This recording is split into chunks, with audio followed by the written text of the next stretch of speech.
কোটা সংস্কার আন্দোলনকে ঘিরে অগ্নিগর্ভ পরিস্থিতি প্রতিবেশী রাষ্ট্র বাংলাদেশে পরিস্থিতি ক্রমশ অবনতি হচ্ছে। মৃতের সংখ্যা শতাধিক ছাড়িয়েছে, আহত বহু। পরিস্থিতি নিয়ন্ত্রণে আনতে রাস্তায় টহল দিচ্ছে সেনাও, চলছে কারফিউ। এবার এই পরিস্থিতি নিয়ে মুখ খুলল রাষ্ট্রপুঞ্জের মানবাধিকার বিভাগের প্রধান ভলকার টার্ক বাংলাদেশের পরিস্থিতি নিয়ে উদ্বেগ প্রকাশ করেছেন। তিনি জানিয়েছেন, ছাত্রদের উপর হামলা কিছুতেই মেনে নেওয়া যায় না।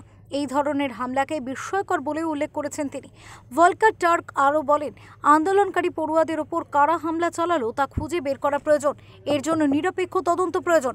যারা দোষী তাদের বিরুদ্ধে উপযুক্ত পদক্ষেপ নেওয়া দরকার। বাংলাদেশ নিয়ে এই প্রথম রাষ্ট্রপুঞ্জের কেউ মন্তব্য করলেন। প্রসঙ্গত, সরকারি চাকরিতে কোটা সংস্কারের দাবিতে বিক্ষোভ চলছে বাংলাদেশে। আন্দোলনের পুরো ভাগে রয়েছেন সেদেশের ছাত্রছাত্রীরা। ঢাকা বিশ্ববিদ্যালয়ে শুরু হয় ছাত্র বিক্ষোভ। পুলিশের গুলিতে 6 জন পড়ুয়ার মৃত্যুও হয়।